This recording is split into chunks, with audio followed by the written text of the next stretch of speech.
합하여 세례를 받은 줄을 알지 못하느냐?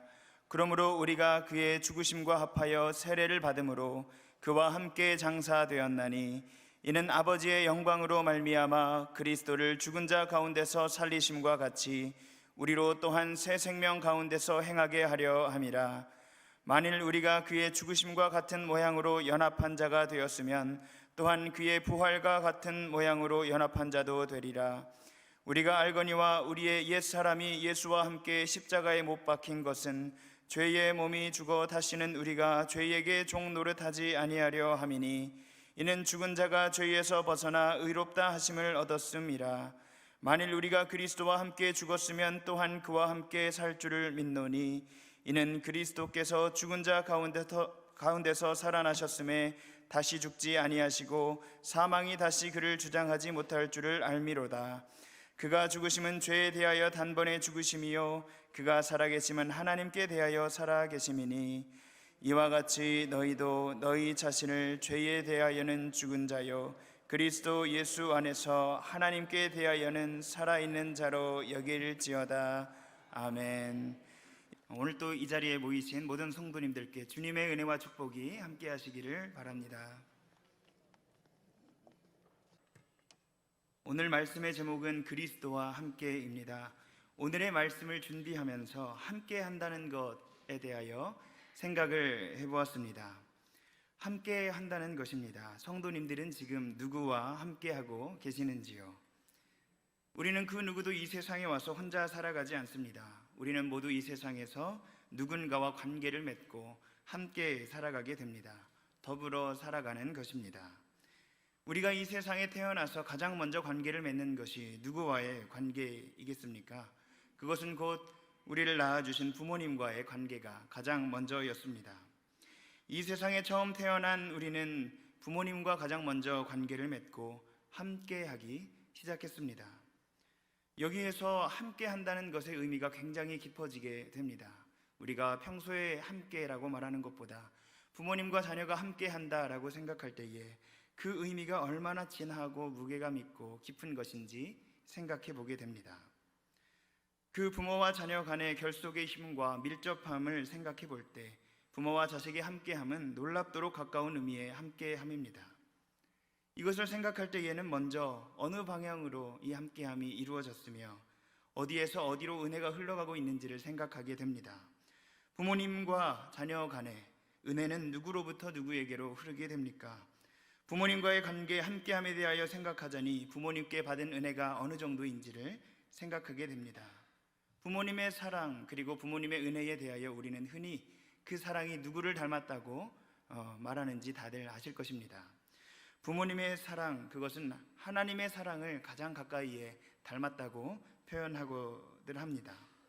그것은 조건 없는 사랑입니다. 하나님의 사랑을 닮아 부모님의 사랑은 조건이 없기에 가까울 것입니다. 그러므로 그 한 방향에서 이루어지고 먼저 시작된 큰 은혜와 사랑이 주어짐으로써 맺어진 그 함께함의 관계가 얼마나 진하고 깊은지 모릅니다. 그런 함께함도 있고 또한 아주 가까운 관계로는 어떤 관계가 있겠습니까? 또한 우리가 아주 오랜 기간을 함께 관계 맺고 살아가게 되는 부부의 관계라고 말할 수 있을 것입니다.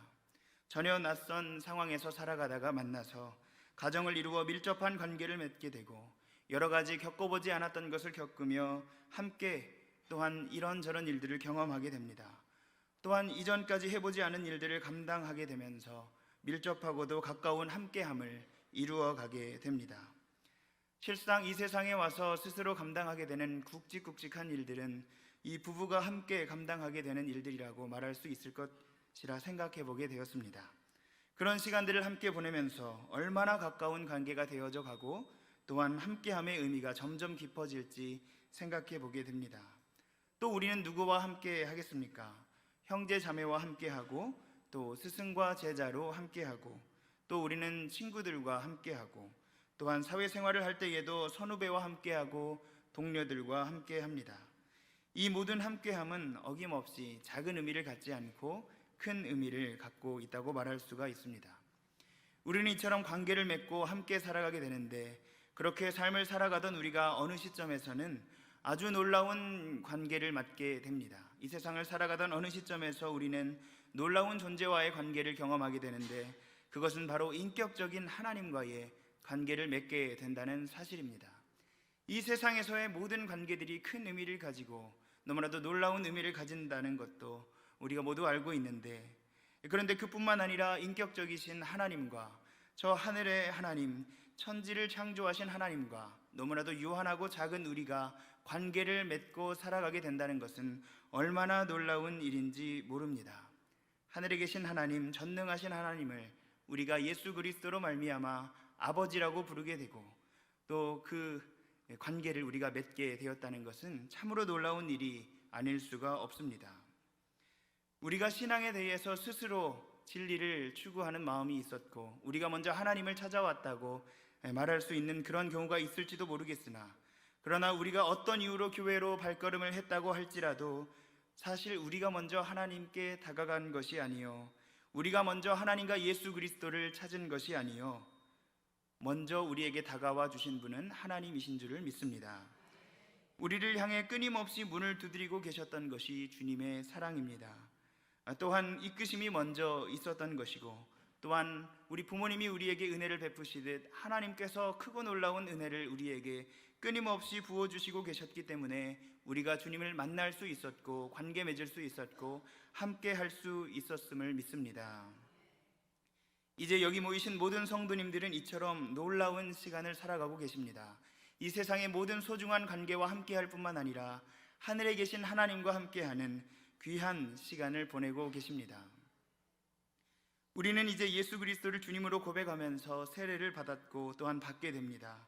그러면서 주님과 연합하는 것을 이루어가며 점점 더 깊고 밀접한 관계로 나아가게 됩니다.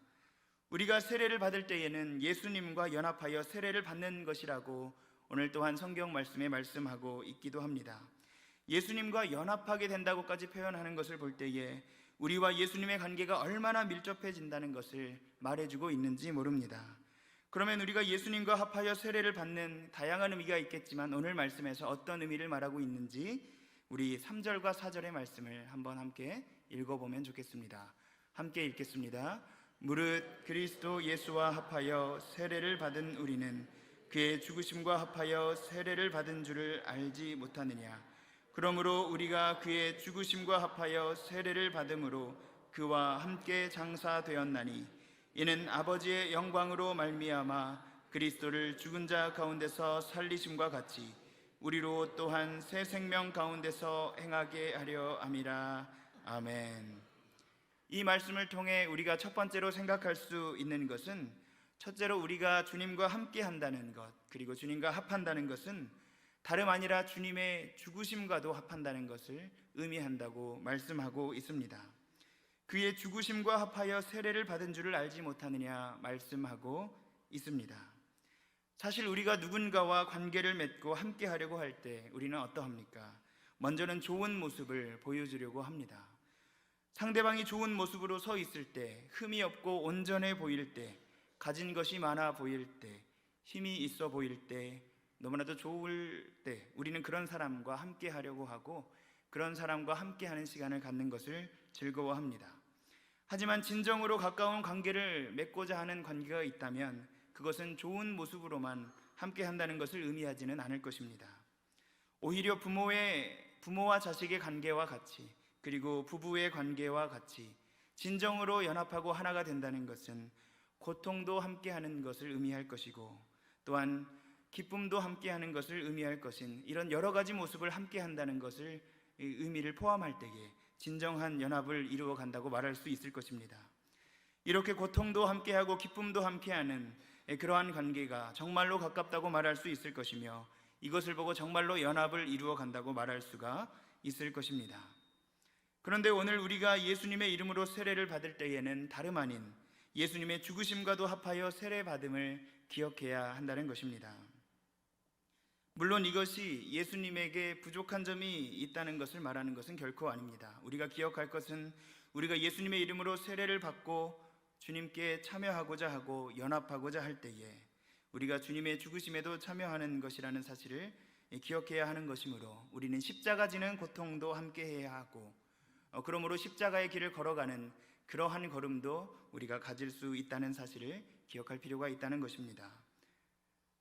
우리 부모님이 고통당하는 자녀와 고통을 함께 나누듯이, 또한 자녀가 부모님의 고통을 점점 헤아려 가듯이, 그리고 살펴드리려고 애쓰듯이 우리는 예수님과의 관계가 그처럼 친밀한 연합을 이루어져 가게 됩니다. 이와 같은 말씀의 깊은 의미를 생각하며 예수님과 함께 신앙으로 살아간다는 것의 깊은 의미가 무엇인지 더욱더 깊은 의미를 기억할 수 있는 우리 모두가 될 수 있기를 간절히 바랍니다. 그러면 우리가 예수님과 죽으심과 합한다는 것이 조금 더 구체적으로 어떤 죽음을 말하는 것인지 우리 6절의 말씀을 함께 읽어보면 좋겠습니다. 함께 읽겠습니다. 우리가 알거니와 우리의 옛사람이 예수와 함께 십자가에 못 박힌 것은 죄의 몸이 죽어 다시는 우리가 죄에게 종노릇하지 아니하려 함이니 아멘. 우리는 세례를 받으면서 우리의 옛사람, 그리고 본성을 따라 살아가던 우리의 옛자아, 그것을 십자가에 못 박고 예수님의 죽으심과 합하여 그 옛사람의 죽음을 경험한다는 것입니다. 우리가 분명히 예수 그리스도를 주님으로 고백하지만 우리 안에 여전히 남아있는 것, 우리에게 남아있는 것은 옛사람의 본성이고 또한 옛자아가 살아있습니다. 본능을 따라서 살아가는 것이 우리의 모습이었고 본성대로 행하려고 하는 그러한 모습, 그래서 죄와 사망의 자녀로 살아갈 수밖에 없었던 것이 우리의 옛사람이었다고 말할 수가 있습니다. 그러나 우리가 예수님과 연합하여 함께하려 한다면 그 옛사람을 십자가에 못 박아 죽음을 경험하는 그 경험이 필요하다는 것입니다. 이것이 우리가 경험해야 할 죽으심의 또한 죽음의 내용이라고 말할 수가 있습니다. 예수님의 이름으로 세례받으며 옛사람의 몸, 곧 죄의 몸이 죽는 것을 경험하고 예수와 함께 다시 사는 것을 경험해야 할 줄로 믿습니다. 예수님과의 연합은 그러나 이렇게 죽음을 경험해야 한다고 해서 고통스러운 죽음으로만 끝나는 것이 아닙니다. 우리가 예수님의 죽으심과 연합하여 세례를 받으며 죽음을 경험하는 것은 정말로 우리가 죽고 말기를 바라는 것이 아니라 오히려 하나님께서 우리에게 진정한 자유함을 주시기 위함입니다. 죄에 대하여는 죽음으로 말미암아 참 생명으로 인해 참 자유를 얻기를 원하시는 것입니다. 그래서 우리에게 남아있던 죄악의 영은 다 떠나가고 예수 그리스도의 참 생명 가운데서 다시 살아나서 참 생명을 가지고 살아갈 수 있도록 해주시기 위함입니다. 이처럼 우리가 두 번째로 생각해야 할 것은 우리가 예수님과 합하여 죽음을 경험한다는 것은 본능과 본성을 따르던 옛사람의 죽음을 경험해야 한다는 의미를 갖습니다. 옛사람이 십자가에 못 박힐 때에 예수께서 주시는 참 자유와 참 생명을 누리며 이 땅에서도 천국을 살아갈 수 있다는 사실을 굳게 믿을 수 있는 모든 성도님들이 다 되시기를 바랍니다. 마지막으로 우리가 예수님과 연합한다는 그 의미는 죽음의 연합일 뿐만 아니라 기쁨의 연합이고 또한 부활의 연합이기도 합니다.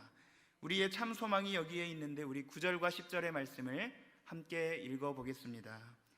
이는 그리스도께서 죽은 자 가운데서 살아나셨음에 다시 죽지 아니하시고 사망이 다시 그를 주장하지 못할 줄을 알미로다. 그가 죽으심은 죄에 대하여 단번에 죽으심이요 그가 살아계심은 하나님께 대하여 살아계심이니 아멘. 우리가 세례를 받으면서 우리의 옛사람의 죽음을 고백하면서 죽었다면 이제 우리는 예수 생명을 가진 새로운 존재가 되어서 다시 예수님과 살아나는 것을 경험하게 됩니다. 그러므로 우리는 예수님과 함께할 때에, 그리스도와 함께할 때에 예수님의 고통과 죽으심에만 연합하는 것이 아니라 예수님의 그 크신 영광에 참여하는 것이고 넘치는 기쁨에도 참여하는 것입니다. 옛사람이 죽음으로 인해서 우리는 이제 다시는 죄와 사망의 권세가 우리를 주장하지 못하게 되고 예수의 영이신 성령께서 우리를 주장하는 삶을 살아가게 됩니다. 그래서 우리는 생명과 성령의 영향을 받는 그런 존재로 새롭게 태어나게 되었습니다. 그래서 우리의 입술에는 기쁨과 감사의 찬양이 늘 넘쳐날 수가 있게 되었습니다. 왜냐하면 예수 그리스도가 고통으로든지 기쁨으로든지 그리고 언제든지 무슨 시간에든지 어떤 일을 하든지 예수님이 우리와 함께 하시기 때문입니다. 그러므로 예수께서 부어주시는 그 은혜가 우리에게 늘 넘치게 됩니다. 우리는 모두 주님으로부터 받은 은혜가 얼마나 큰 것인지를 다시 한번 생각해보는 귀한 예배 시간이 될 수 있기를 바랍니다. 죄와 사망의 권세에 벌어진 채로 우리가 살아가지 않고 하나님께서 우리에게 넘치는 은혜를 부어 주셨습니다. 그래서 우리는 하나님과 예수 그리스도와 늘 함께하는 삶으로 나아가게 되었습니다. 주님이 우리를 택해 주셔서 생명의 길로 인도해 주셨습니다. 그리고 우리를 늘 푸른 풀밭으로 인도해 주시고 쉴 만한 물가로 인도해 주시는 그 은혜를 받아 누리고 있습니다. 이 얼마나 넘치는 은혜를 우리가 모두 받은 것인지 모릅니다. 이 세상에 수많은 의미 있는 관계가 우리와 함께하고 있지만 참 생명을 가지신 예수 그리스도와 우리가 함께한다는 것이 얼마나 감사한 일인지 모릅니다. 부모님이 우리와 함께 하시면 얼마나 큰 은혜를 우리가 끊임없이 받게 됩니까? 부모님이 우리 곁에 계시면 우리는 무조건적인 사랑과 은혜를 공급받게 됩니다. 우리 주님께서 우리와 함께 하신다는 것의 의미도 그와 같을 것입니다. 우리가 세례받고 예수님과 함께하는 그 가까운 관계를 맺게 되면 예수 그리스도께서 그 이후로 우리와 함께 하시면서 늘 넘치는 은혜와 사랑을 우리에게 때마다 부어주시는 줄로 믿습니다. 이 세상에 어떤 사랑하는 사람도 우리에게 그 같은 사랑과 은혜를 베풀어 주지는 못합니다.